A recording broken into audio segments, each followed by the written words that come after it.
तो आज का जो मेरा वीडियो है ये पोलराइज सीट के बारे में है। किस तरह से पोलराइज सीट बदलते हैं। इसके दो तरीके हैं। उनमें से एक तरीका जो कि आप पोलराइज फिल्म बदल के कर सकते हैं, लेकिन उसमें बबल्स आने का चांस रहता है। और दूसरा तरीका जो कि मेरे पहले भी वीडियोस देख चुके हैं आप, कि पोलराइज ग्लास बदल के जो हम काम करते हैं, जो फिजिकल के पैनल में से ग्लास निकाल कर हम जो पोलराइज सीट यूज करते हैं। सो उसका एक्स्ट्रा बेनिफिट ये रहता है कि बहुत ही क्रिस्टल क्लियर रिजल्ट आता है और बढ़िया लग जाता है, बढ़िया से लग जाता है। थोड़ी सी मेहनत है लेकिन बहुत ही अच्छा काम हो जाता है। जैसे कि आप देख पा रहे हैं, यहाँ पर जो फॉल्ट है इसमें पोलराइज सीट हॉरिजॉन्टली खराब है। जो प्रॉब्लम्स आपको क्लियर दिख रही है इसमें, जैसे कि आप देख सकते हैं यहाँ पर जो पोलराइज सीट है वो हॉरिजॉन्टली क्रैक है। सो आप हाथ को टच करके भी देख सकते हैं कि एरिया रफ दिखेगा आपको। सो ये ऊपर की जो फिल्म है ग्लास के ऊपर, ये दो ग्लास होते हैं जिसके ऊपर पोलराइज सीट होती है। ऊपर वाली साइड जो होती है वर्टिकल पोलराइज़र होती है, और नीचे जो होती है हॉरिजॉन्टल पोलराइज़र, जो ग्लास के नीचे के हिस्से में दो ग्लास के बीच में क्रिस्टल्स होते हैं।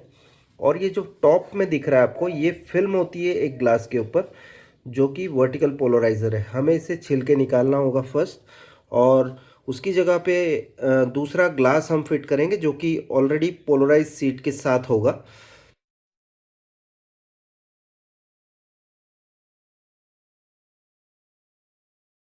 ये मैंने बंद करके आपको दिखा रहा हूँ कि पोलराइज सीट किस तरह से ख़राब होती है। सो आप देखेंगे कि ये जो एरिया है यहाँ पर रफ एरिया है, और यही एरिया में टोटली आप देखेंगे पूरी स्क्रीन पर पोलराइज सीट जो है वो ख़राब हो चुकी है, जल चुकी है। हमें इसे निकालना होगा। आप जैसे देख सकते हैं कॉर्नर का जो एरिया है वो छोड़ दिया जाए तो पूरा बाकी का हिस्सा जो है वो जल चुका है। तो इसे किस तरह से निकालना है ये प्रोसेस मैं अभी आपको बताने जा रहा हूँ। सबसे पहले करना ये होगा कि आप ऐसे एक ट्रायंगल बना लो, और उसके बाद फिर इस ब्लेड से लेकर आप इसको ऐसे निकाल लो एंड तक।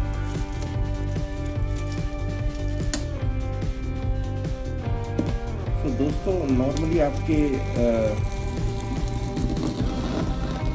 ये बहुत ही पंजेंट स्मेल आता है इसमें। आपको नाक कवर करना पड़ेगा, आपका नोज को कवर कर लेना है, क्योंकि ये एक ऐसे केमिकल होते हैं जिसका आप स्मेल नहीं ले सकते। और इस तरह से ये पूरा हिस्सा आपको बारी बारी निकालना है। इस तरह से आपको पूरा एरिया जो है छील लेना है, और कोशिश ये करो कि कोई भी ये इम्प्रेशंस जो है गम के वो रह ना जाए।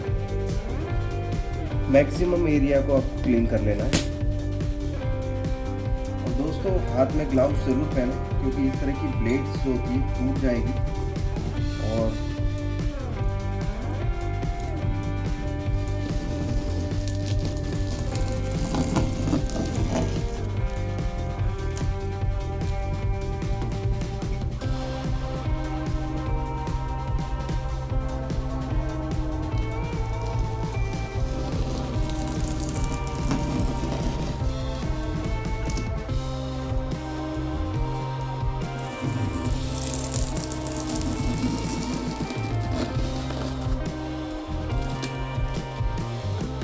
दोस्तों जैसे कि आप देख रहे होंगे ये काफ़ी ज़्यादा जला हुआ है फिर। सो निकालने में थोड़ा सा प्रॉब्लम ज़्यादा होता है, क्योंकि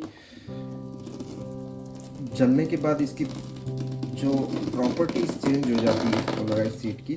सो इसे निकालना हार्ड हो जाता है, क्योंकि गम्स भी बहुत बुरी तरह चिपके हुए हैं इसमें।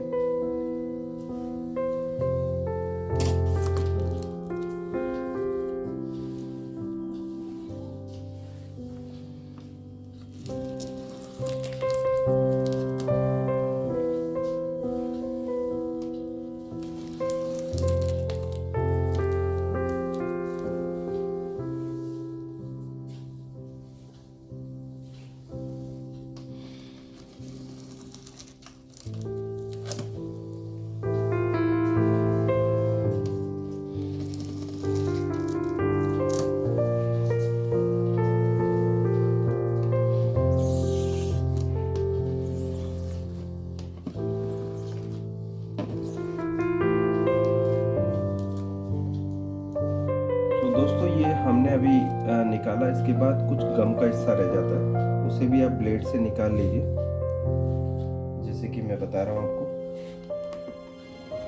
ये आसानी से निकल जाएगा अगर जो आपकी ब्लेड ओके है। और आपको ये गम है ना, बार बार इसमें से निकालना पड़ेगा ब्लेड में से, ताकि ये गम रोटेट होके वापस चिपक ना जाए।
नहीं आना चाहिए था। सो रिकॉर्ड ये देख लीजिए, मैंने अभी ग्लास पे से पोलराइज सीट निकालने के बाद ये वाइट रास्टर आएगा, इस पर कुछ भी दिखेगा नहीं, सिर्फ वाइट रास्टर दिखेगा। इसे फिर आप अलग रख दीजिए, खाली पोलराइज सीट इसमें से निकाल दीजिए।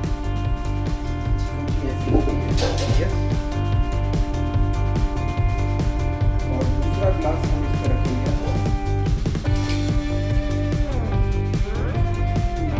जो कि पोलराइज सीट के साथ ही होगा। इसको तब तक के लिए आपको सेफली रखना है। अब ये ग्लास जो है ये फिजिकल ओके पैनल का है, जो कि मुझे उसका ऊपर का ग्लास चाहिए जो कि पोलराइज सीट के साथ है। ये ऊपर आप देख रहे हैं वो पोलराइज सीट है, उसके ऊपर उसके नीचे ग्लास है, और उसके नीचे और एक ग्लास होता है। हम बीच का हिस्सा निकाल रहे हैं, जो मतलब दो ग्लास में से एक हिस्सा हम निकाल रहे हैं बीच में से ब्लेड डाल के। ये आप जैसे देख सकते हैं मैंने बीच में से ब्लेड डाली है।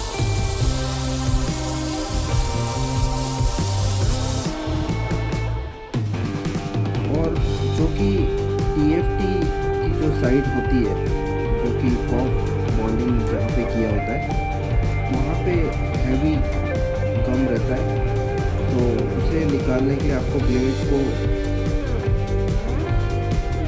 जहाँ भी फंस जाए, ऐसा लगे कि आपको यहाँ अटक रहा है, आपको SMT गन से हीट देनी है।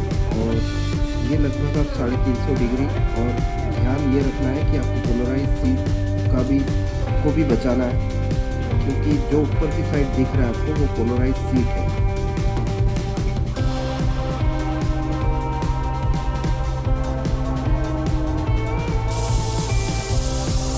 तो आप देख सकते हैं कि ये मैं SMT गन को लगा इसलिए रहा हूँ क्योंकि यहाँ पर एक्सेसिव गम है, क्योंकि मुझे निकालना होगा। ये इसकी जो बॉन्डिंग हटाने के लिए मैं गन यूज़ कर रहा हूँ, जो कि गम की बॉन्डिंग होती है।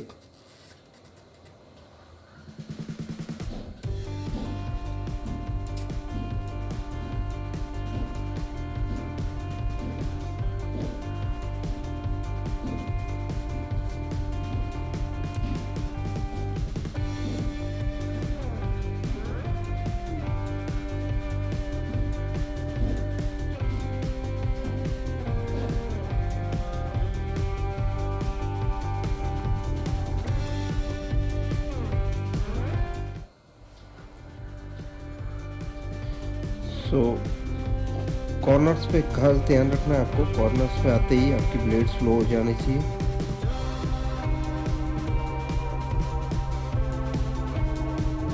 यहाँ पर आप जो देख रहे हैं वो गम है, कि एक्सेसिव गम रहता है कॉफ बॉन्डिंग की साइड।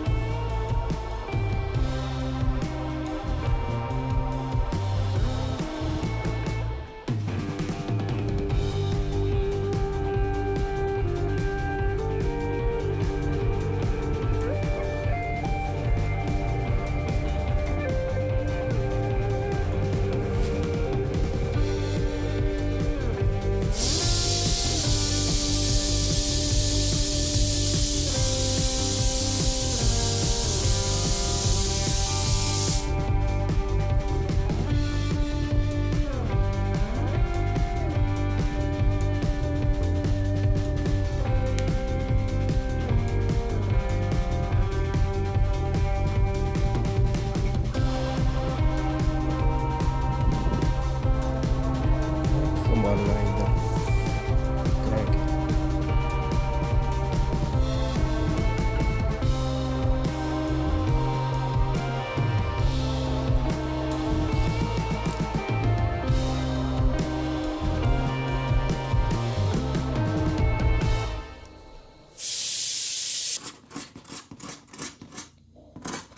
ये मैं जो निकाल रहा हूँ ग्लास के ऊपर से वो कलर फिल्टर्स जो कि RGB के आकार में होते हैं, जो कि एक हमने जो ग्लास निकाला जो 2 पीस में से एक ग्लास जिस पे प्रिंटेड रहता है उसमें से आपको ये निकालना होगा, क्योंकि ऑलरेडी आपके पास जो पैनल है जो आपकी पोलराइज सीट से प्रॉब्लम थी जिसमें उसके अंदर ये चीज़ ऑलरेडी है, आपको इसकी ज़रूरत नहीं है। ठीक है, तो आपको इसे निकालना होगा।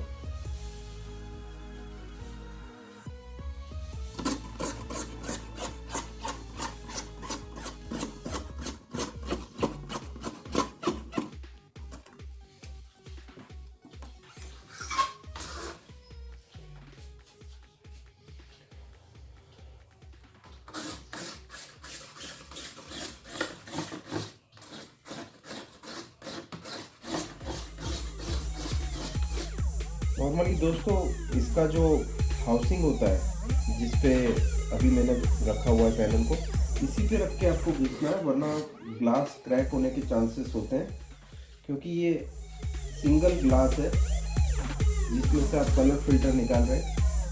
आपकी टीवी ठीक करने के लिए जो पैनल यूज़ करेंगे वो यही पैनल है जिसका खाली एक ग्लास का इसका यूज होगा, जो कि पोलराइज सीट के साथ है। तो ग्लास के आगे की तरफ पोलराइज सीट चिपकी हुई है जो कि जिसके लिए जरूरत है। सो दोस्तों ये पैनल लगा लेने के बाद आप रिजल्ट देख सकते हैं, एकदम क्रिस्टल क्लियर रिजल्ट आ रहा है और परफेक्ट, कोई भी प्रॉब्लम नहीं, ना बबल्स की परेशानी, एकदम क्लियर रिजल्ट है। इसे अब हम चैनल के साथ भी देख लेते हैं। सो जैसे कि आप देख सकते हैं एकदम क्लियर है।